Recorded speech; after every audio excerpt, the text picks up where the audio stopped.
Amis lecteurs, amis téléspectateurs, amis du Congo, bonsoir. Nous voici pour notre rendez-vous de l'émission Compte à rebours. Compte à rebours, pourquoi? Le 20 décembre 2016, en RD Congo, il y aura passation de pouvoir entre le président sortant, M. Joseph Kabila, et celui qui sera élu quelques semaines plus tôt. Mais nous n'en sommes pas encore là. Mais une chose est sûre, ce compte à rebours qui a commencé s'arrêtera ce jour-là.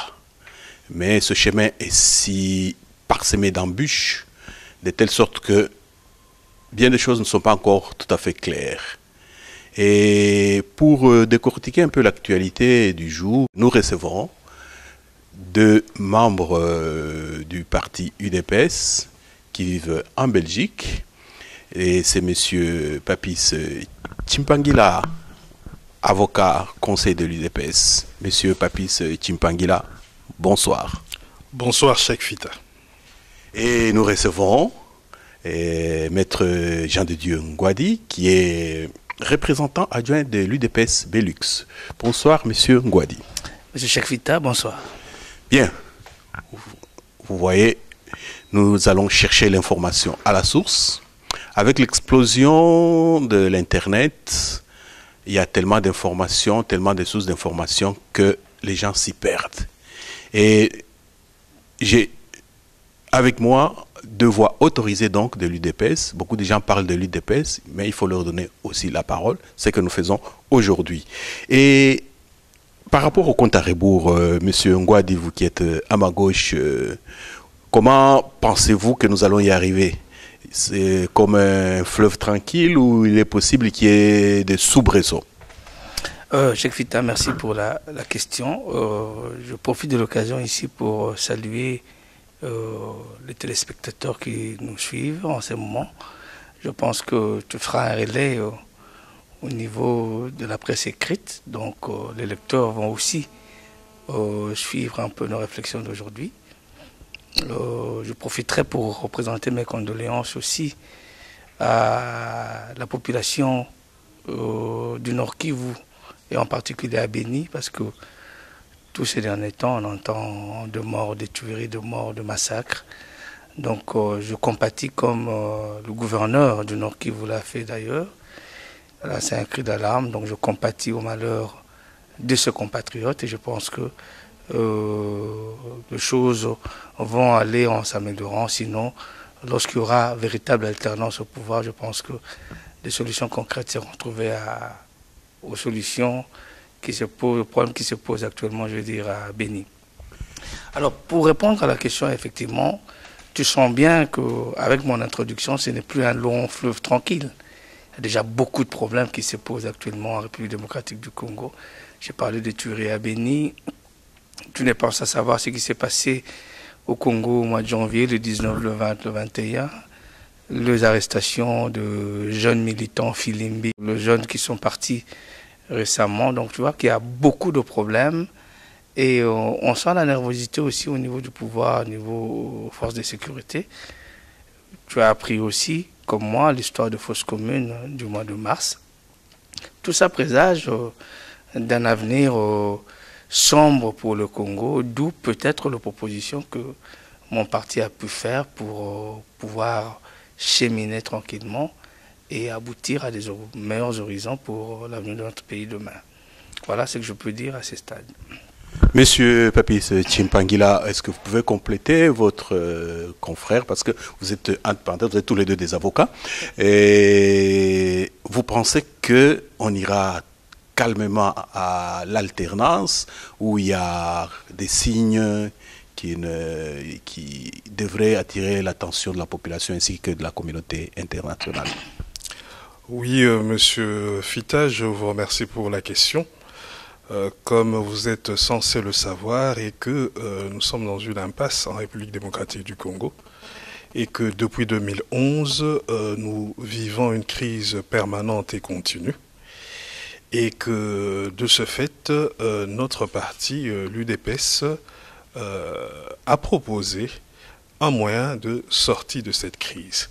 Et notamment, nous avons préconisé un dialogue politique pour baliser le chemin, pour déterminer un climat apaisé qui pourra permettre que l'on puisse organiser des élections crédibles et transparentes.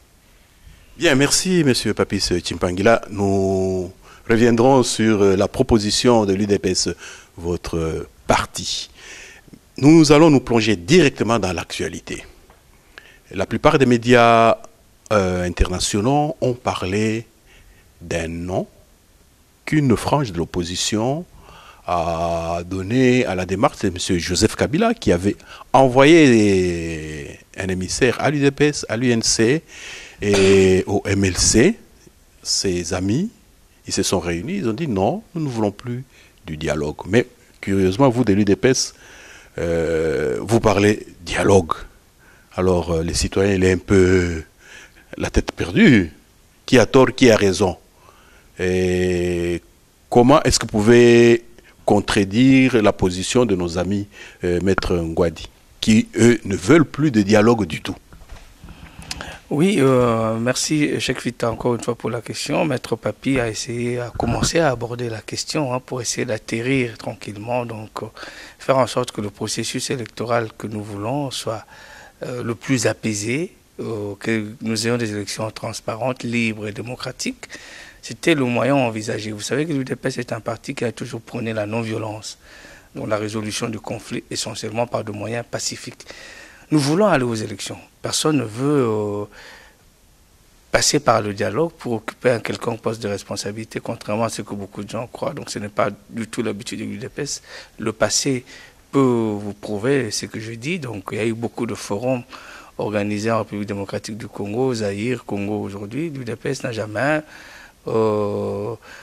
participé au partage de gâteaux après le forum organisé. L'essentiel pour nous a toujours été de contribuer, de chercher des solutions, de voies et moyens pour sortir le pays de l'impasse, comme Maître Papi l'a si bien dit, qui est ce qui est le cas aujourd'hui. Bon, nos amis ne veulent pas du dialogue. Il y a beaucoup de choses autour desquelles nous devons réellement discuter. On parle du processus électoral. On a Malou et la CENI a sorti un calendrier que tout le monde a jugé irréaliste à l'époque. Cette élection en l'espace de 15-16 mois. Est-ce que ça ne vaut pas la peine qu'on puisse s'asseoir autour d'une table pour en parler, pour en discuter? Malou a sorti un calendrier global avec un budget de plus d'1 milliard de dollars pour aller aux élections. Budget que l'État congolais n'a pas. Le gouvernement n'a pas à ce jour mobilisé l'argent nécessaire pour donner à la CENI pour aller aux élections. Est-ce que ce n'est pas un sujet autour duquel on peut parler? Troisièmement, il y a un découpage territorial qui est lancé à la hâte. On va passer de 11 provinces à 25, à 26 provinces, avec des difficultés existentielles pour les nouvelles provinces qui seront créées. Est-ce que ça ne vaut pas la peine qu'on puisse se mettre autour d'une table pour en discuter? Tu parles de nos amis qui ont dit non au dialogue. Mais j'apprendrai que ce sont ceux-là qui sont allés signer la feuille de route avec la CENI et qui ont déposé un mémorandum à la CENI. La CENI va répondre à ces mémorandums comment? Ce n'est pas via un dialogue. Un dialogue peut être un cadre où on parle de tous ces sujets-là. L'UDPS l'a dit par la bouche notamment du secrétaire général de M. Félix Tshisekedi, qui est secrétaire aux relations extérieures. On l'a dit, un timing a été fixé, notre feuille de route est sortie, tout le monde sait le thème, connaît aujourd'hui le thème autour duquel l'UDPS et les autres partis, les autres forces politiques du Congo veulent bien discuter. Nous avons des problèmes sérieux. Il y a un problème de fausses communes au Congo, avec 435 corps, 425 corps enterrés à la hâte. Est-ce que ça ne mérite pas qu'on puisse s'asseoir et discuter, en parler de manière sereine? Ce n'est pas un cadre de partage de pouvoir comme ce fut le cas à San City ou comme ce fut le cas aux concertations nationales ici. C'est un moyen de dire que tous ces gens-là ont fait de fuite en avant. Ils sont allés très vite dans différents dialogues qui n'ont abouti à rien. Pourquoi? Parce qu'ils n'ont pas parlé de problèmes sérieux du Congo. Ils sont allés là-bas pour chercher des postes, pour chercher à se positionner. Ce n'est pas ce que l'UDPS prône. L'UDPS prône un dialogue franc. On peut mettre de côté notre orgueil, on peut mettre de côté notre force, on peut mettre de côté notre supériorité en tant que parti politique, le mettre au service du Congo, discuter pour que nous puissions sortir de l'impasse, comme l'a si bien dit Maître Papi. Je ne sais pas, au mois de juin, Qu'est-ce qui se passera exactement si, par exemple, au mois de juin ou au mois de juillet, la CENI dit que je n'ai pas d'argent pour organiser les élections? Qu'est-ce qu'on va faire en ce moment-là? C'est en ce moment-là qu'on cherchera à s'organiser encore pour dialoguer. Il faut dialoguer maintenant pour baliser le chemin. Le dialogue est très important, il doit être permanent. D'ailleurs, je souligne que ceux qui sont contre le dialogue aujourd'hui l'ont réclamé à corps et à cri. Hier, je te rappellerai que le 4 août 2015, on a arrêté le lendemain, 2014, on a arrêté le lendemain de cette manifestation Angeli Saint-Thérèse, le secrétaire général de l'UNC. On l'a arrêté pourquoi? Ce n'est pas lui qui réclamait à corps et à cri le dialogue. Les autres partis qui le disent aujourd'hui, au soir des élections de 2011, avec des tricheries, toute la mascarade qu'il y a eu, ce ne sont pas ces partis-là qui ont recommandé à M. Kabila de prendre langue avec le président Etienne Tshisekedi pour en discuter. Étant entendu que ces derniers, je dis le président Etienne Tshisekedi est la première victime de toute la tricherie, de toute la fraude qu'il y a eu aux élections de 2011. Voilà, donc nous devons nous sentir concernés par ce qui s'est passé. Pourquoi? Parce que notre candidat, on le dit à corps et à cri, est arrivé le premier au soir des élections. On nous a floué la victoire, nous ne dirigeons pas aujourd'hui. Celui qui est à la tête du pays aujourd'hui et son équipe dirige par défi. Ça mérite qu'on puisse en discuter. Kamere, lorsqu'il est aux États-Unis, courant août de l'année passée, en face de lui, il y avait Lambert Mende, il y avait Bouchab et toute la clique de la majorité présidentielle, comme on aime bien l'appeler. Mais qu'est-ce que Kamere préconisait en ce moment-là? Il disait, je le cite, Kabila, qui s'est dit avoir gagné les élections, est-ce qu'il a pris son téléphone pour appeler celui qui est arrivé deuxième aux élections? C'est-à-dire, selon le camp de la majorité présidentielle, Etienne Tshisekedi, ou troisième Kamere, pour essayer de discuter de la situation. On peut se mettre autour d'une table. Ce n'est pas qu'on offre de béquilles à Kabila, ou on veut un glissement par rapport à son régime, ou qu'on veut un poste de Premier ministre. Encore, le Congolais aime beaucoup rêver. Pas du tout. On veut dialoguer sur des questions sérieuses sur l'avenir de la nation, parce qu'on veut éviter, in fine, parce que je laisserai la parole à Papi, on veut éviter, in fine, que ces découpages ici avec le 26 provinces soient une occasion pour qu'il y ait de la balkanisation de la République démocratique du Congo. Ce sont des problèmes sérieux qui méritent que les gens responsables se mettent autour d'une table pour en discuter et baliser le chemin. Nous avons quand même l'avenir de 70 millions de Congolais qui est en jeu. Voilà. Bien, merci Maître Ngouadi pour ces explications. Nous espérons que les gens d'en face auront suivi et s'ils en ont envie, on pourrait toujours faire un débat. Leur offrir le micro pour qu'ils puissent aussi donner leur avis. Maître Chimpangila, vous aviez parlé de la feuille de route de l'UDPS. Il faut dire que de temps à autre, les compatriotes se permettent de ne pas toujours lire. Vous qui maîtrisez bien cette feuille de route-là, est-ce que vous pouvez rappeler un peu la quintessence du document et qu'est-ce qu'il y a de positif par rapport à notre pays et par rapport au processus électoral en cours? Je remercie pour la question, Monsieur Fita. J'aimerais premièrement souligner une chose très importante, que l'UDPS, lorsque nous préconisons le dialogue, nous avons une feuille de route qui est claire. Le dialogue est préconisé pour baliser le chemin, pour aboutir, atterrir à l'organisation des élections crédibles, transparentes et démocratiques, dans un climat apaisé. Notre feuille de route porte essentiellement sur le processus électoral. Nous partons d'un constat réel. En 2006, il y a eu des irrégularités qui ont été décriées par une bonne partie de la classe politique congolaise, dont même actuellement certains qui étaient auteurs de ces irrégularités en 2006 se retrouvent dans l'opposition, nous les concédons cette qualité étant donné que la politique est dynamique. En 2011, on a réitéré les mêmes erreurs, les mêmes irrégularités. Donc les mêmes causes ont produit les mêmes effets. Nous nous projetons pour un processus futur, donc pour un nouveau cycle électoral comme nous le définissons en 2016. Est-ce qu'il convient de partir pour ce nouveau cycle électoral avec les mêmes tares qui ont produit ce qu'il y a eu? On ne va pas revenir sur le contentieux électoral de 2006 et de 2011 qui doit quand même être relevé à titre d'information. Nous disons ceci à l'UDPS. Nous ne pouvons plus continuer de la sorte. Il faut qu'à un moment donné, que toute la classe politique se mette ensemble pour définir de manière consensuelle un processus qui garantit tout le monde. Qu'est-ce que l'on entend par là?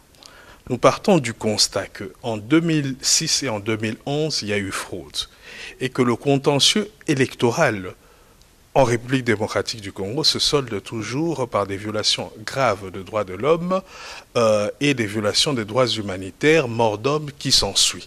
En 2006, on a eu l'affrontement Bemba-Kabila. En 2011, avant les élections, on a empêché Tshisekedi de tenir un meeting, il y a eu mort d'homme. Et les événements récents, même en ce qui concerne la loi électorale, s'est soldé par la mort d'homme. Est-ce que tous ces morts sont morts pour rien? Nous disons non. Il faut honorer ces héros de la République. Que faire?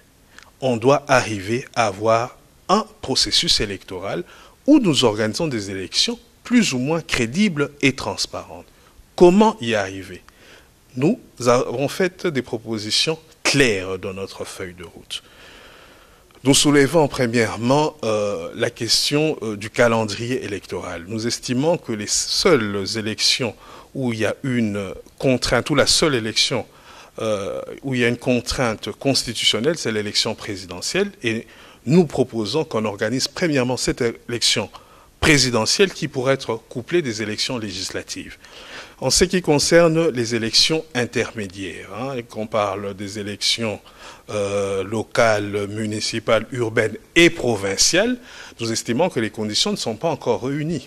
Et les faits nous donnent raison, avec la problématique du découpage territorial, le retard de la CENI sur la liste des répartitions de sièges et toutes les contraintes soulevées par la CENI en elle-même, prenant l'enrôlement des nouveaux majeurs, le problème du fichier électoral, tous ces problèmes sont des contraintes qui nécessitent un timing pour qu'ils puissent être résolus. Donc de ce fait, nous privilégions les élections présidentielle et législative en 2016 et nous pensons que nous avons encore le temps pour baliser le terrain, pour organiser au mieux ces élections. Nous soulevons aussi le problème de la CENI. La CENI en elle-même pose un problème d'impartialité et d'indépendance. Et ce problème d'impartialité et d'indépendance de la CENI relève plus des acteurs de la CENI en eux-mêmes. Le fait que ces acteurs soient désignés par les partis politiques, par un ordre de majorité, et ça pose de problèmes. Nous l'avons vu avec l'abbé Malou Malou en 2006, avec M. Mulunda en 2011, nous disons on doit mettre un frein à cela. Et comment mettre un frein à cela? Nous disons qu'il y a une crise de légitimité depuis 2011. Et cette crise de légitimité rend la classe politique bipolaire en réalité. Ceux qui soutiennent le camp du changement et ceux qui sont pour le statu quo. Ceux qui sont pour les statu quo, on les retrouve dans les institutions, d'autres on les retrouve à la fois membres de l'exécutif, membres du législatif, très actifs, mais se déclarant comme étant opposants. On semble oublier que dans notre pays, nous sommes dans un système parlementaire. Lorsqu'on fait partie d'un exécutif, on forme la majorité qui gouverne et par conséquent, on ne peut pas se déclarer opposant. Donc toutes ces anomalies, ces contradictions que l'on retrouve au sein de notre classe politique pose réellement problème. Et pour ce faire, il faut régler ce problème par un dialogue politique. Nous disons que ce dialogue doit être organisé sous l'égide de la communauté internationale. Nous ne voulons pas de l'arbitrage de la communauté internationale, nous précisons, mais de la médiation et la facilitation de la communauté internationale pour nous accompagner dans ce processus. Il faut rappeler que depuis 2006, la communauté internationale nous a accompagnés. Il y a eu des ratés qui ont été faits ensemble et cautionnés par cette même communauté internationale. Donc nous devons la mettre face à ses responsabilités pour qu'elle puisse s'impliquer de manière active dans la résolution de la crise congolaise pour qu'on puisse réellement organiser des élections crédibles et transparentes. Bien, merci Maître Papis Chimpangla. Un autre point. Monsieur Joseph Kabila n'est pas réputé pour honorer sa parole. Et vous l'avez dit vous-même, il y a eu des élections en 2011, et il s'est accroché, il est resté. Et vous avez proposé une feuille de route, et un dialogue, à supposer que la CENI, qui en réalité dépend de M. Kabila, fasse sourde oreille et continue et respecte son calendrier. La politique étant un rapport de force. Quelle force l'UDPS peut-elle mettre en branle pour arrêter donc l'aventurisme du camp d'en face? Je ne sais pas qui peut commencer. Maître Ngwadi? Oui, mais écoutez, on ne peut pas prédire ce qui viendrait si le statu quo demeurait. Moi, je ne sais pas vous dire quelle est la décision que prendraient les instances du parti par rapport à la position à afficher, à adopter en ces moments-là. Donc, certainement que si rien ne bouge, si rien ne s'est fait, le parti prendra position et donnera des instructions quant à ce.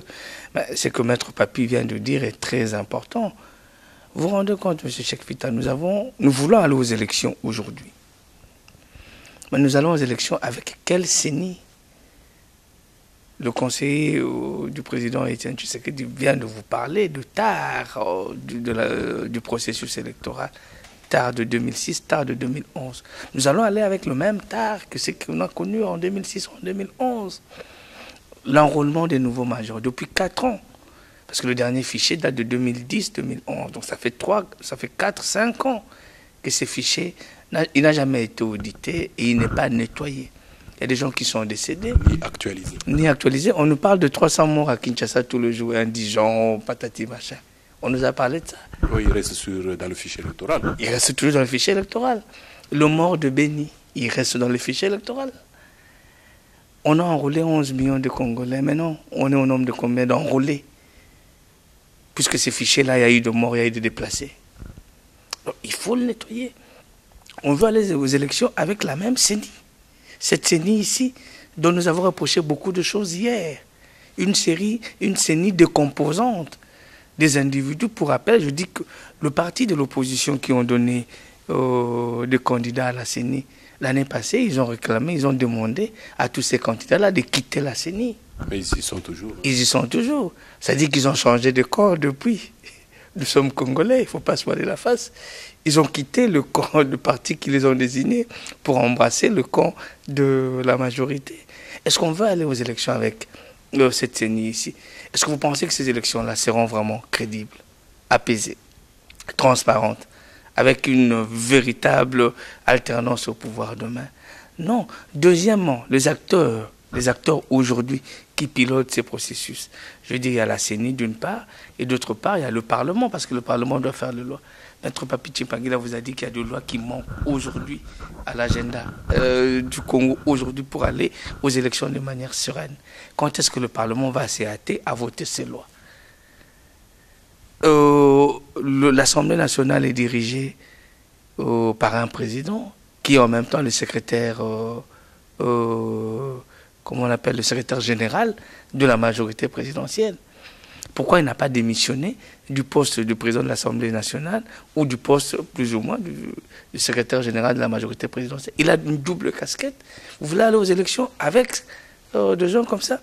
Troisièmement, l'abbé Apollinaire Malomalou est malade, il est souffrant, il est indisponible. Mais qui gère la CENI actuellement?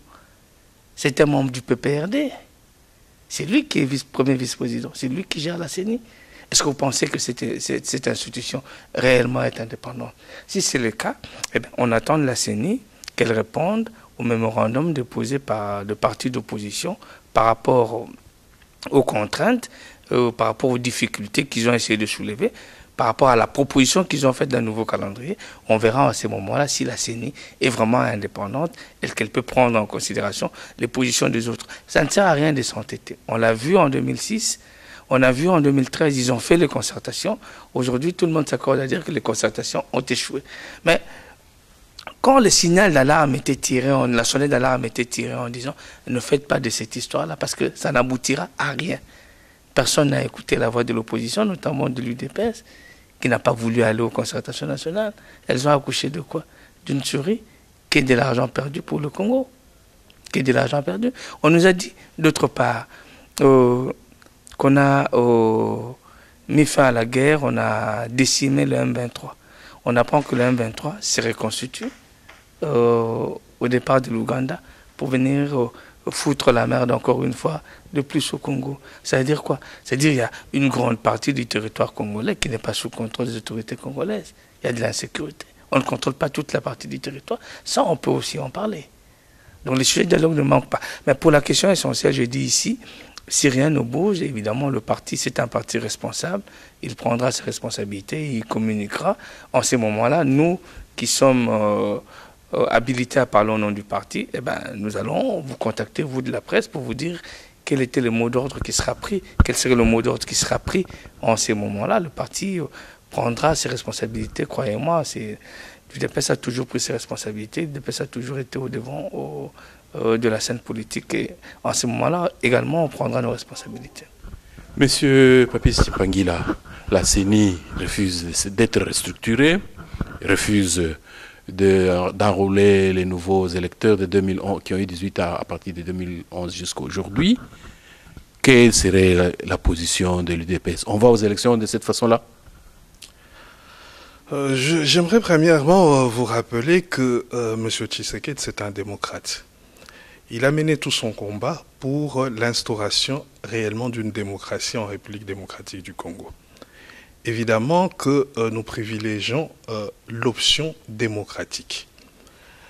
Vous savez, nous menons une politique préventive pour éviter le chaos. Mais n'oubliez pas que ce problème ne concerne pas que l'UDPS.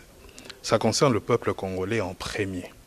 Et le président Tshisekedi a toujours dit, peuple congolais, prenez-vous en charge. L'article 64 de la Constitution stipule clairement que le peuple congolais a le droit de se prendre en charge. Mais nous ne voulons pas tomber dans une situation de chaos général. C'est pour cela que nous préconisons de manière préventive un dialogue pour réellement baliser le terrain et que l'on puisse pour une fois aboutir à une alternance politique par la voie de la démocratie.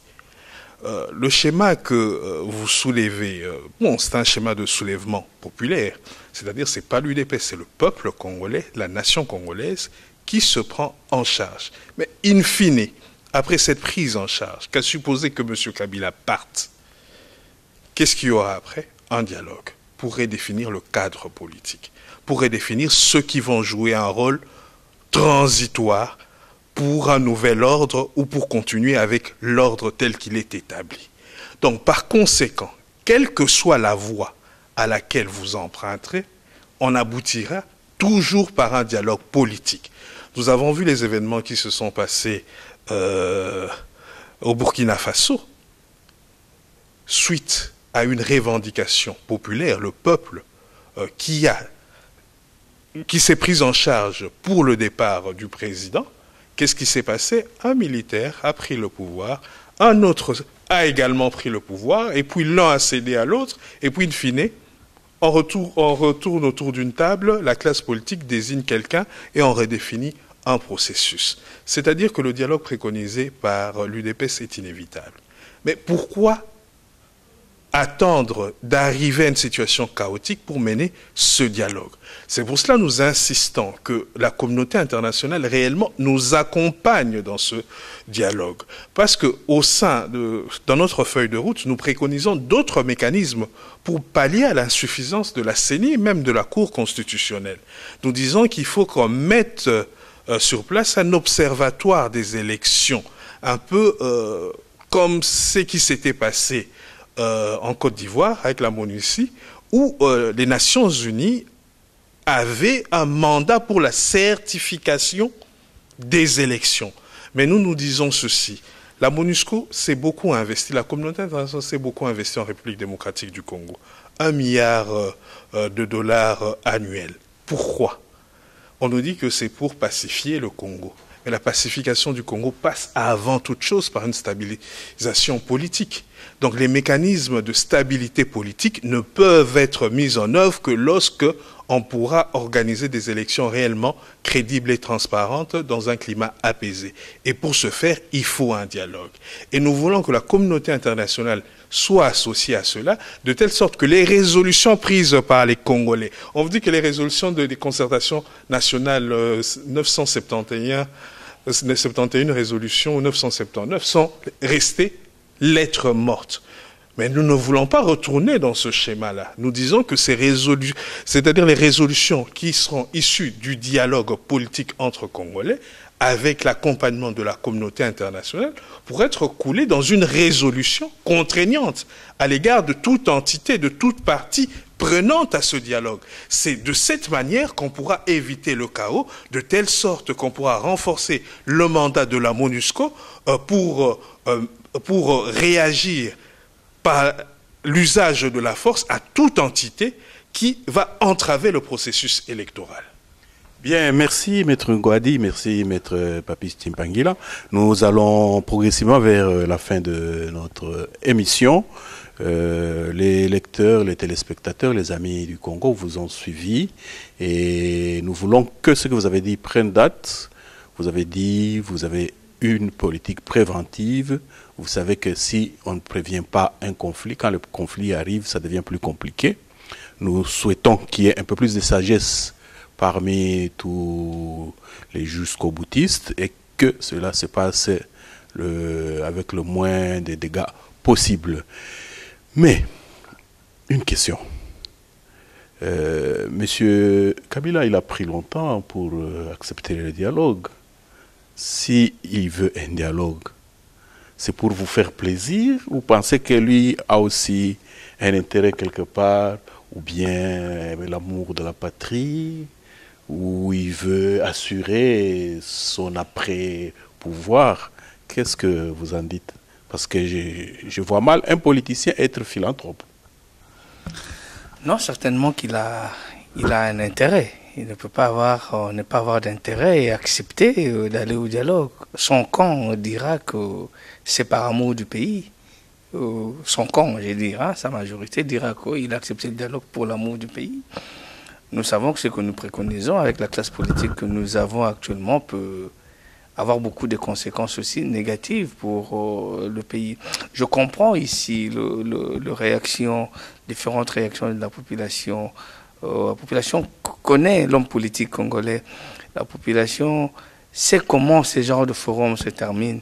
C'est pour ça qu'il y a de doutes. La population a comme l'impression que l'UDPS veut favoriser le glissement, que M. Kabila cherche par tous les moyens, que l'UDPS veut une transition. Ce n'est pas ça, ce n'est pas ce que nous voulons.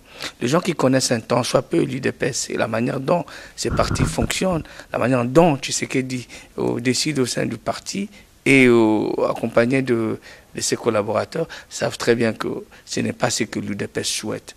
L'UDPS souhaite, au contraire de ce que Papi a dit, pour que nous puissions atterrir en douceur. Évidemment, ce dialogue a été réclamé depuis très longtemps. Je parle essentiellement de la résolution 2098 du Conseil de sécurité qui préconisait ces dialogues avec un certain nombre de chapitres, de thématiques qui ont été définis. Personne ne nous voulait entendre parler de ces dialogues, surtout du côté de la majorité de Kabila. Qu'est-ce qu'ils ont fait? Ils ont, par rapport au dialogue, ils l'ont contourné en convoquant les concertations nationales. Ils se sont rendus compte, ils ont dit, pour restaurer la paix, la sécurité, la cohésion nationale, cohésion qui n'est pas trouvée jusqu'à la date d'aujourd'hui. Et quel dividende pour M. Kabila? C'est ça vraiment ma question. Non, la grande dividende pour lui, je ne sais pas. Certainement il s'est dit que je connais les hommes politiques congolais, je mettrai des appâts, certainement en disant je proposerai peut-être une transition, je proposerai des postes, même si dans la totalité tous n'acceptent pas. T'en fais pas, il y aura toujours 2 ou 3 qu'il va dénicher, qui accepteront ces propositions. Ça a toujours été le cas. Et à l'UDPS? À l'UDPS, vous connaissez la position de l'UDPS, hein? Vous connaissez très bien la position de l'UDPS. Au soir des élections en 2011, le président Tshisekedi a dit quoi? Ces élections législatives-là, si je suis installé dans mes fonctions de président, je vais les annuler. Et on a interdit, il a interdit en tout cas aux députés qui étaient élus sur les listes UDPS d'aller siéger. Qu'est-ce que ces gens-là ont fait? Ils sont allés siéger contre la vie du parti. Vous pensez que, entre nous, nous connaissons le Congo. Vous pensez que les gens qui ont approché le parti UDPS ne sont pas venus peut-être avec des mallettes ou des choses pour essayer de corrompre, pour essayer de dénicher? Peut-être qu'ils ont essayé, mais ce n'est pas le propre de l'UDPS de faire de ce genre de choses-là.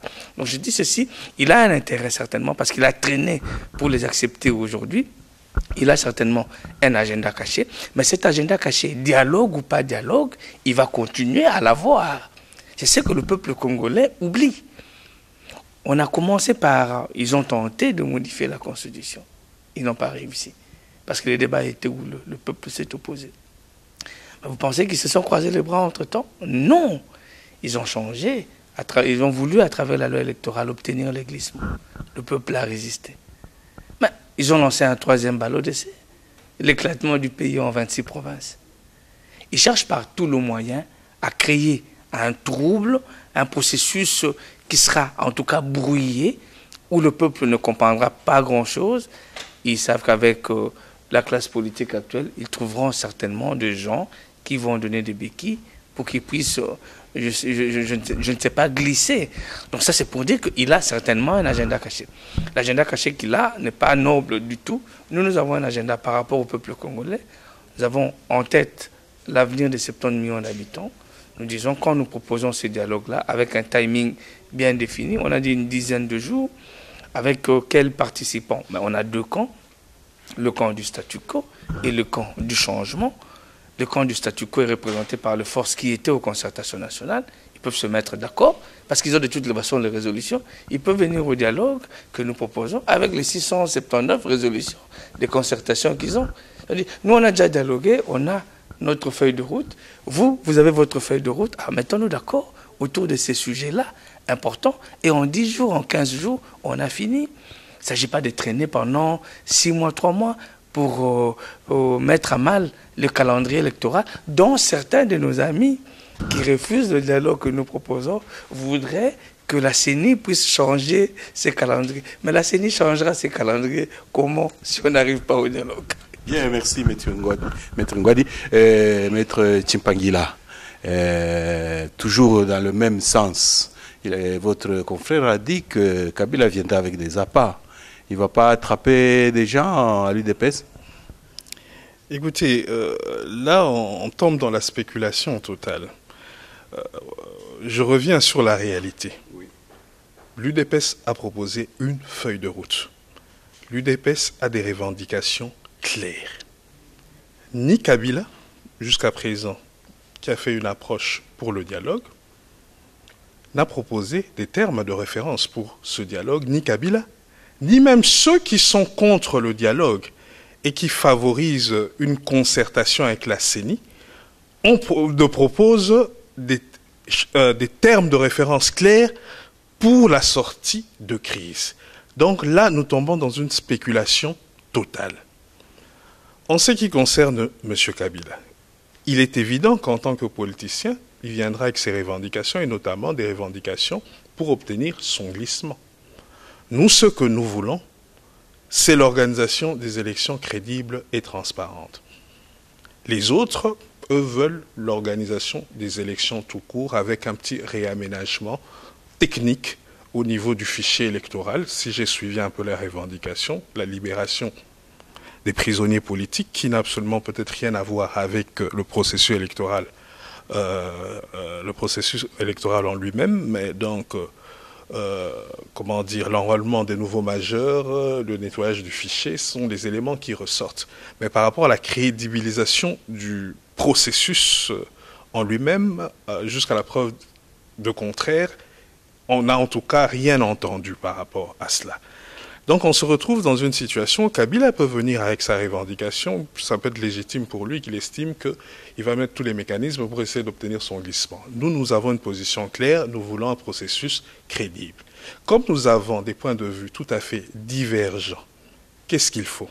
Il faut un moment dialoguer et il nous faut un facilitateur. Un facilitateur pour mettre tout le monde d'accord dans le respect de la Constitution.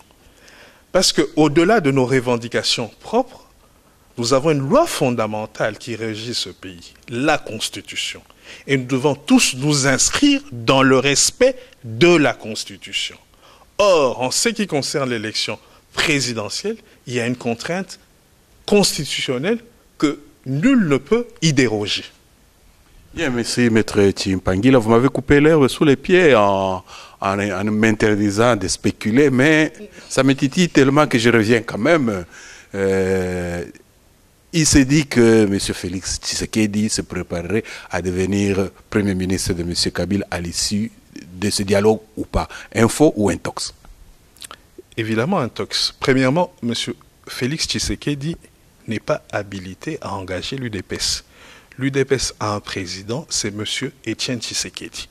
Donc, ceux qui soutiennent ce raisonnement, en réalité, ils disent que c'est M. Étienne Tshisekedi qui est corrompu, que c'est M. Étienne Tshisekedi qui a décidé que M. Félix Tshisekedi devienne Premier ministre et que c'est M. Étienne Tshisekedi qui veut de la transition. Parce que M. Félix Tshisekedi n'est pas habilité à décider pour le parti. Donc, connaissant la personnalité de M. Étienne Tshisekedi, c'est une personne qui a toujours été constante par rapport au schéma qu'il s'est choisi. Il s'est inscrit dans un schéma de dialogue politique pour régler la problématique de la crise de légitimité dans laquelle nous sommes depuis 2011 et pour prévoir l'avenir pour l'organisation des élections crédibles et apaisées.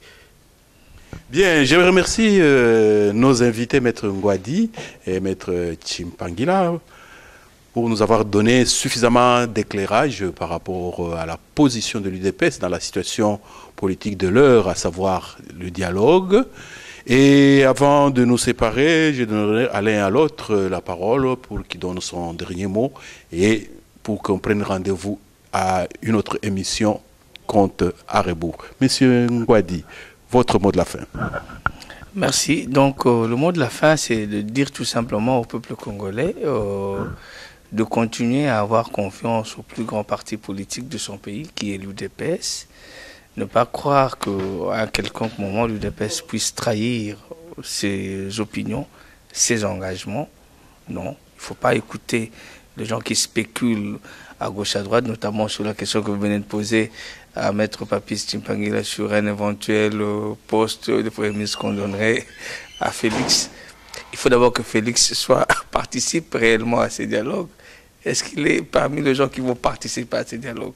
Donc, les Congolais peuvent dire tout et n'importe quoi. La réalité est que l'UDPS a une feuille de route qu'il a proposée à la communauté internationale, qui a accepté d'accompagner le Congo dans ces processus, qui est avec nous depuis plus de 10 ans maintenant.